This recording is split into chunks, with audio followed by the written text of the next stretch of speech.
Hola chicos, ¿cómo están? Muy buenos días, muy buenas tardes, muy buena semana, muy buen mes. Espero que se le estén pasando súper bien en estos días. Yo sé que tenemos mucho trabajo, yo sé que ya queremos salir corriendo, pero hay que aguantar un poquito más. Ya casi termina todo esto, espero, crucemos los dedos para que pronto podamos vernos. Y bien, pues en esta ocasión vamos a iniciar formalmente con todo lo que es nuestro trabajo, con todo lo que corresponde a nuestra asignatura y vamos a hablar de un personaje que se llama Adolfo Ruiz Cortines, un personaje que continúa con este tema que hemos estado hablando del presidencialismo mexicano y que va a iniciar su periodo de gobierno en 1952 y lo va a concluir en 1958. Nosotros vamos a hacer una revisión general, como lo hemos hecho en todas nuestras sesiones, a partir de tres grandes rubros: política, economía y sociedad, y más adelante los vamos a ir desglosando uno por uno. En términos de política, entonces, va a buscar recobrar el prestigio de la presidencia que fue perdido por el gobierno de Alemán Valdés, que fue hasta cierto punto totalitario, un gobierno sí represor, porque recuerden que él trataba de mantener el orden a partir de toda la estructura gubernamental. Para esto va a establecer una serie de reformas constitucionales para poder ir satisfaciendo las necesidades de la sociedad que ésta le fue solicitando. Y estas reformas las vamos a ver un poquito más adelante porque hasta la fecha van a afectar nuestro presente. En cuanto a este sentido, va a lograr o va a buscar generar estabilidad política y gubernamental dentro de nuestro país. Otro de los elementos es la economía, en donde él va a implementar un modelo que es el desarrollo estabilizador. El desarrollo estabilizador es una etapa más del milagro mexicano del cual ya habíamos hablado. Y esta es una etapa en la cual va a tratar de reducir los efectos de la crisis previa que se había generado a partir del gobierno de Alemán Valdés, para lo cual va a generar una emisión de moneda, es decir, va a fabricar moneda para que pudiera existir dinero circulante, pero se va a generar una crisis en 1954 a partir de estos procesos. Además, dentro del ámbito social se caracteriza principalmente por los movimientos obreros, los cuales fueron controlados sobre todo con represión y con mucha influencia del gobierno dentro de los sindicatos. Además que va a generar el voto femenino, dando fin con esto o apaciguando sobre todo el movimiento feminista sufragista de aquel momento.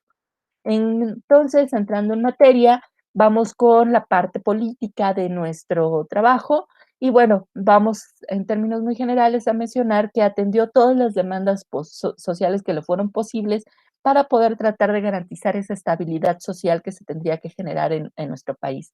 Para lo cual implementó también una serie de campañas de austeridad para tratar de mitigar la crisis económica que había heredado, pero estableció una serie de reformas a los artículos 34, 115 constitucional que tiene que ver con garantías de ciudadanos, de ciudadanización, otorgados a las mujeres específicamente, y el artículo 28 constitucional que tiene que ver con el control y la sanción a los monopolios. Pero va a establecer también una moralización del gobierno. ¿Qué quiere decir la moralización del gobierno? Que va a tratar de eliminar los procesos vinculados o relacionados con, con la corrupción, con la mala práctica del gobierno, por lo cual va a hacer una modificación a la Ley de Responsabilidad de Funcionarios Públicos.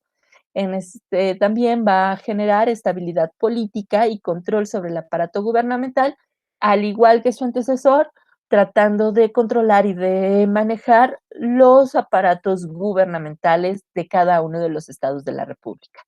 Ahora, entrando un poquito, siendo un poquito más detallistas a partir de estas modificaciones a la Constitución, nos vamos a concentrar en los dos elementos más importantes, no porque el otro no lo sea, sino porque es ahorita en el cual nosotros estamos participando y podemos tener consecuencias de todo lo que en aquel momento ocurrió. Para empezar, el artículo 34 constitucional fue modificado el 17 de octubre de 1953, fue publicado en el Diario Oficial de la Federación, y este rezaba específicamente que son ciudadanos de la República los varones y mujeres que, teniendo la calidad de mexicanos, reúnan además los siguientes requisitos: haber cumplido 18 años siendo casados o 21 si no lo son, y tener un modo honesto de vivir. Esto lo pueden ustedes encontrar en la Gaceta del Senado de la República, es información abierta, es información pública, entonces, pueden consultarlo a detalle todo esto. ¿Cuál es el asunto aquí? Es este derecho que se había generado ya incluso desde en pláticas, desde el gobierno de Lázaro Cárdenas, pero que finalmente se logra en 1947, establecía sí que podían votar las mujeres, que se les asignaba el voto femenino, pero y la participación política, pero solo de manera municipal. Es decir, no podían participar en la vida pública del país a nivel federal. Por lo tanto, se obtiene de realmente el derecho a votar y a ser consideradas ciudadanas. Sería como decirles hoy a sus mamás, a sus abuelas, a sus tías y a ustedes mismas que no pueden ser consideradas ciudadanas, que no tienen los mismos derechos y las mismas obligaciones que los varones que viven en su casa, porque no tienen esta categoría de ciudadanización.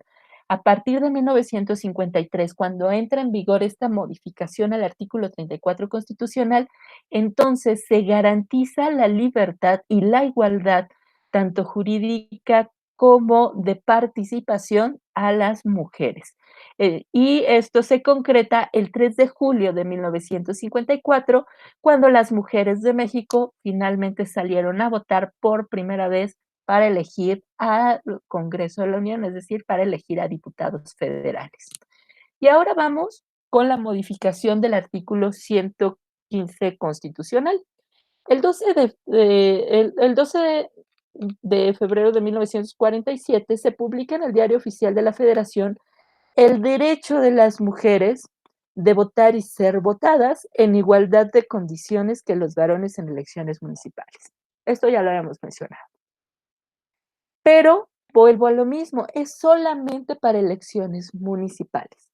El 17 de octubre de 1953, el gobierno de Adolfo Ruiz Cortines va a retomar toda esta discusión, que era una discusión muy vigente por parte de las mujeres sufragistas de nuestro país, y entonces otorga los mismos derechos de votar y de ser candidatas a todas las mujeres, pero a nivel federal. Ya no se limita solamente a los procesos municipales.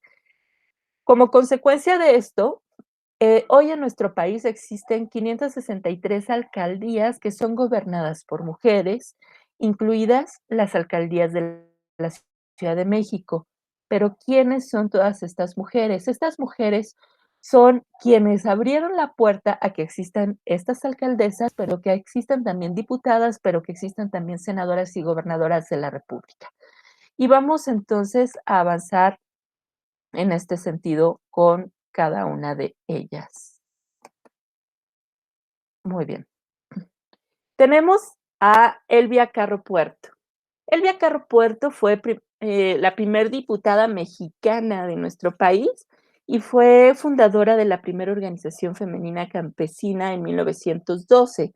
Esto es representada por las ligas de resistencia feministas. Es, ella buscaba sí el derecho al voto, pero también el derecho a la alfabetización de las mujeres y el control de la natalidad. Estábamos en una época en donde la idea de la revolución sexual estaba empezando a permear en nuestro país y bueno, finalmente va a rendir sus frutos y va a ser electa como diputada municipal por el Partido Socialista del Sureste en Yucatán, que era gobernado en ese momento por su hermano. Sin embargo, la ley en ese momento no era tan clara en cuanto a que no podía haber participación femenina, por lo tanto, se le asigna ese voto y ese espacio. La siguiente es Rosa Torres González. Y ella es la primer regidora o es la primer mujer mexicana que ocupó un puesto de elección popular y se volvió regidora del Ayuntamiento de Mérida, también en Yucatán, en 1923. Ella va a conseguir la abolición de las tiendas de raya y efectivamente, como suponen bien, participó, mantuvo colaboración directa con Elvia Carrillo Puerto y organizó también a las ligas feministas, logrando generar una organización de aproximadamente 5,000 trabajadores. Bien, pues continuemos con estos puntos. La siguiente es Aurora Mesa Andraca. Ella fue la primer presidenta municipal del Consejo Municipal de Chilpancingo en 1936 a 1937. Es la primer mujer, no solamente en México, sino en toda América Latina, que puede obtener un cargo de elección popular.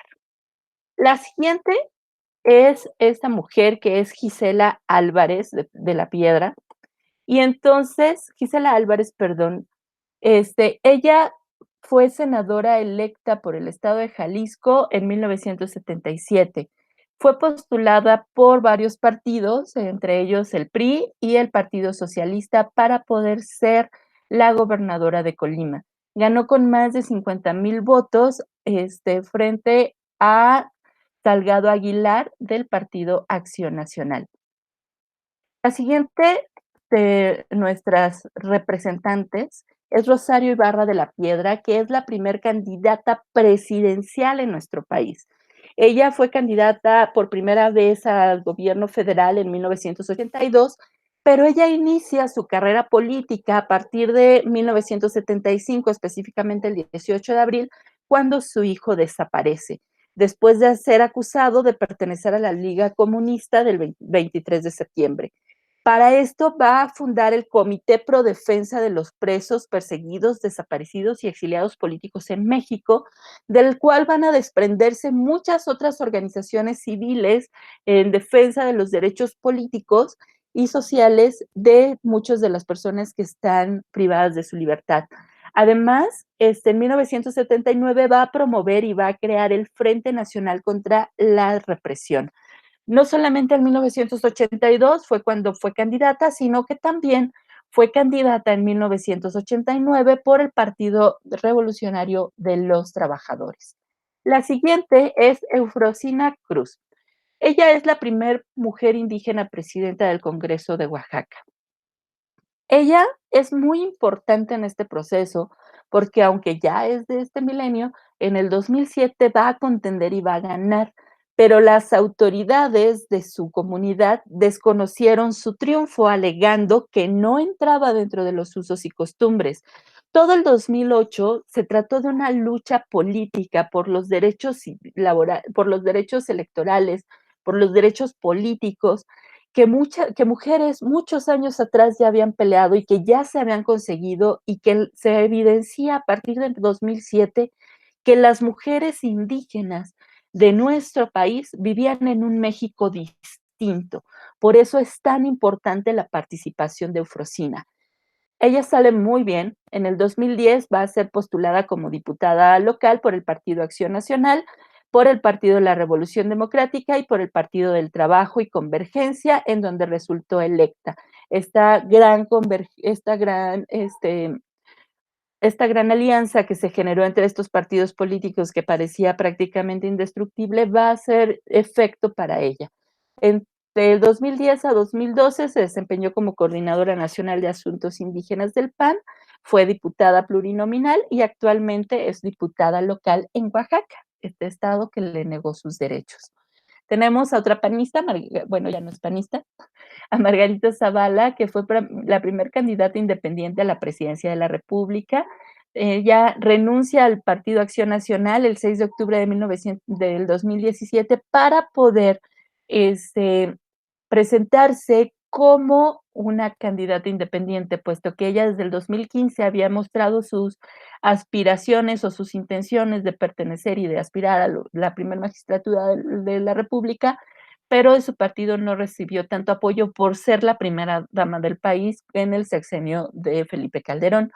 El INE, el Instituto Nacional Electoral, va a determinar el 23 de marzo del 2018 que era la única de las candidatas independientes, porque había varias precandidatas independientes, que logró reunir el umbral de firmas. En un proceso un tanto cuanto turbulento, ella y el famoso Potro van a lograr esta primer candidatura independiente de nuestro país, hace historia porque jamás se habían generado candidaturas independientes a nivel presidencial y porque es la primer mujer que lo logra en ese sentido. Este, estando ya en campaña, el 18 de mayo renuncia a la candidatura, pero nunca dice a quién se suma o si se suma a alguien. Tenemos como un bonus a esta mujer, que es María de Jesús Patricio Martínez, conocidísima mucho más por Marichuy. Ella fue precandidata indígena independiente en este mismo proceso electoral que lo fue Margarita Zavala. Ella fue electa por el Congreso Nacional Indígena de su comunidad para ser la vocera y representante frente a las elecciones federales, en donde se hacía un planteamiento de una serie de necesidades que no consideraban o que no contemplaban el resto de los partidos políticos. Ella traía al indigenismo al país, ella traía las necesidades de las comunidades indígenas. Evidentemente, bueno, por las condiciones de su campaña, por las condiciones, este, políticas de México en ese momento, no logra conseguir todas las firmas que el INE requería, pero sigue siendo un parteaguas en la política nacional. Ella va a generar una serie de discusiones ahí muy interesantes en cuanto a la opacidad y la transparencia en cuanto a los procesos electorales, pero ya cuando hablemos de los 2000 retomaremos a Marichuy. Muy bien, es momento de que ustedes respondan a las preguntas. Los espero. Muy bien, chicos, pues continuemos ahora con la economía del país durante este sexenio de Ruiz Cortines, que fue bastante caótica. En primer lugar, tenemos que hablar de que este periodo busca mantener estabilidad de los precios de la canasta básica y de los productos en general del consumo mexicano, poner fin al término financiero del déficit público a través de la emisión de la moneda, que es lo que les decía. Sin embargo, se va a generar un problema mayor. Efectivamente, había mucho dinero circulante porque México hizo mucha moneda, pero no había respaldo real en las arcas del país. Y va a verse afectado en la crisis de 1954, pero va a tener una serie de consecuencias a futuro que va a ser un proceso muy complicado de recuperarse para el país y pues que hasta la fecha podemos decir que seguimos cargando con eso, aunque las autoridades digan que no. Va a ayudar a favorecer la acumulación de capitales y la reinvención de utilidades y va a tratar de evitar el alza de precios en bienes y servicios, para que si los servicios públicos y los bienes de la nación y sobre todo los bienes que tienen que ver con las necesidades básicas de la población no se elevan tanto, bueno, pues se podrá controlar los procesos económicos. Perdón, como les comentaba hace un momento, él va a formar parte de este gran modelo del milagro mexicano, pero dentro de la etapa del desarrollo estabilizador. Este desarrollo estabilizador tiene tres objetivos principales: el rápido crecimiento del producto real, la estabilidad de precios y la estabilidad de la balanza de pagos. Es decir, generar estabilidad, generar certidumbre. Ese era su objetivo principal, generar certidumbre para los inversionistas, generar sobre todo estabilidad en los precios para que la sociedad pudiera seguir consumiendo y la economía no se detuviera. Y va a generarlo también a partir de tres instrumentos. Estos objetivos se van a lograr a partir de tres instrumentos. Ay, perdón, es que esta cosita de aquí es con lo que compartimos la pantalla, de repente se nos atraviesa, perdón. Estos instrumentos van a ser la elevación del gasto público, es decir, cuánto invierte el Estado o el gobierno para la construcción de obra pública, para la ampliación de carreteras, para invertirle a las empresas. Ese es el gasto público. ¿Cuánto se asignaba también a los estados? Eso se generaba también en cuanto al incremento del gasto público.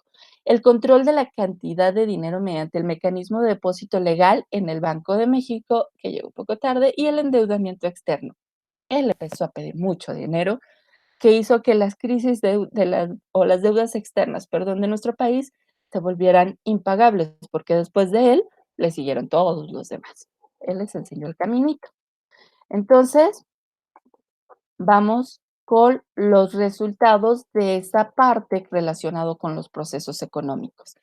En primer lugar, el Estado va a controlar 53 empresas que existían en nuestro país. ¿Recuerdan aquello de la sustitución de importaciones y la protección de la economía? Bueno, aquí se refleja. Entonces, el Estado o el gobierno controlaba 53 empresas, ya sea de manera directa o solamente como inversionistas, es decir, con una parte de capital. El 28% del capital que contaban las empresas en las cuales trabajaba el gobierno, el 28% era capital privado y el 20% capital público, es decir, propiedad del gobierno federal. En ese sentido, se generó la inversión directa del Estado en la economía siguiendo el modelo keynesiano. El Estado o el gobierno participa directamente y activamente en los procesos económicos, ayuda a controlar el ingreso, ayuda a controlar también el empleo, por lo cual se garantiza que la economía se mantenga girando. En este sentido, va a generar un resultado de un incremento anual del Producto Interno Bruto del 6.7% y un incremento per cápita por cada uno de los ciudadanos en nuestro país en ese momento del 3.3%. Los, es, los espero, chicos. Les toca responder. Bien, gracias. ¿Cómo les fue? Vamos con la última parte rapidísimo para que podamos terminar con nuestra actividad lo mejor posible, con el aspecto social. En el aspecto social son tres grandes movimientos obreros que se van a generar en nuestro país. En primer lugar, el movimiento magisterial en 1958, que va a generar una demanda por el incremento salarial, abandono de políticas y proyectos educativos, represión, pero se generó también represión al movimiento de los maestros y el 1 de junio de 1958 va a establecerse una serie de acuerdos entre los líderes sindicales y el gobierno para tratar de ayudar y a mermar este problema. Es decir, los maestros no solamente buscaban que se les entregara dinero o que se les incrementaran los salarios, sino que también estaban denunciando que se habían generado graves abandonos a los proyectos educativos que se habían establecido. Además, se va el 4 de febrero de 1958. Viene el segundo movimiento. ¿Que ellos qué es lo que pedían? Bueno, pues pedían en primera instancia aumento salarial. Fueron acusados estos personajes de ser comunistas y amenazar el orden social, con lo cual se justificaba que el aparato de gobierno enviara toda la fuerza que se tenía para poder limitarlos y para poder reprimirlos y tratar de desintegrar y desmembrar el movimiento. Sin embargo, el 20 de febrero se cumplieron las demandas de los telegrafistas. Y finalmente fue el movimiento ferrocarrilero. En este movimiento ferrocarrilero, que ellos ya habían visto cómo habían pasado los otros dos movimientos, se dan cuenta que buscar solamente las demandas de incremento salarial no era suficiente, sino que también era necesario que se estableciera una serie de políticas en cuanto al ejercicio de la propia función del sindicato, en donde se tenía que destituir a los famosos líderes charros, de los cuales ya habíamos hablado también la semana pasada, y estos líderes charros lo que hacían era buscar en todo momento establecer acuerdos y negociaciones con el gobierno sin necesidad de preocuparse tanto por los intereses de sus agremiados. Entonces era importante para ellos estar mejor con el diablo que con Dios. Dentro de las cosas que pidieron estaba el incremento inmediato de 350 pesos mensuales, a lo cual el gobierno de Ruiz Cortines les ofrece 200 pesos y ellos lo niegan. El 15 de julio de 1958 desconocen a su dirección sindical, se sigue incrementando la violencia y la represión en contra de los ferrocarrileros. Ellos exigen también que se castigue a quienes han ejercido esos actos de represión. Y bueno, este problema no concluye en el gobierno de Ruiz Cortines y es un problema que se va a heredar precisamente a su sucesor y tocayo Adolfo López Mateo. En síntesis, en este periodo de gobierno se va a aislar el mercado interno. Volvemos a hablar de este cierre de fronteras, evidentemente no totales. Se aísla el mercado interno para que todo lo que produce México lo consuma México y que no haya ninguna intervención por parte de productos extranjeros. Sin embargo, sí se permitía la inversión de capitales extranjeros en nuestro país, haciéndolas pasar como empresas nacionales o convirtiéndolas en parte en empresas nacionales. Se va a generar una nueva devaluación. Otra vez el peso pierde valor con respecto al dólar y entonces el dinero ya no alcanza para poder satisfacer las necesidades, por lo cual se fomenta la mediana y la pequeña empresa, los pequeños locales, los pequeños talleres artesanales, las pequeñas fábricas familiares. Se empieza a fomentar la creación de estos para poder fortalecer los procesos económicos. Se generó el fomento a los ferrocarriles de México y a la minería nacional. Se establecieron los precios de servicios, utilidades e impuestos, que es lo que les mencionaba y que tiene que ver con el modelo keynesiano. El gobierno era el que fijaba los precios a partir de cómo se iban a generar las competencias en el mercado nacional. Se otorgó el voto a la mujer y México apoyó a Guatemala en un conflicto por ahí internacional que tenían. México le cede el apoyo a su vecino del sur, a pesar de tener este vecino tan grandote que teníamos ahí enfrente. Bien, pues es la última etapa a responder, chicos. Bien, chicos, pues muchas gracias. Espero que no se les haya hecho tan pesado este video, que lo hayan podido tomar sus notas.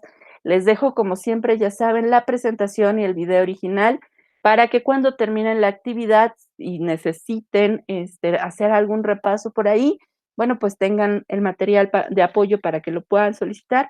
Ya saben, ahorita que terminamos este video, que cierren esta aplicación, se van luego a Classroom y presionan entregar tarea para que su tarea pueda ser concluida. Si tienen alguna duda, espero que me dejen por ahí un mensajillo en los mensajes en inbox de la aplicación y de la actividad para que con todo gusto los pueda atender. Ya saben que voy a estar con ustedes, voy a estar conectada en línea el día miércoles a partir de las 10 de la mañana hasta las 11 y después a partir de las 7:30 hasta las 8:30 de la noche. Por si tienen algún mensajillo que dejarme o alguna duda, ahí me pueden encontrar, ¿sale? Cuídense mucho, chicos, les dejo un abrazo, pórtense muy bien, hagan caso a las indicaciones y por favor, chicos, vamos a vernos ya muy pronto. Cuídense mucho, les mando un abrazo y espero verlos pronto. Hasta luego.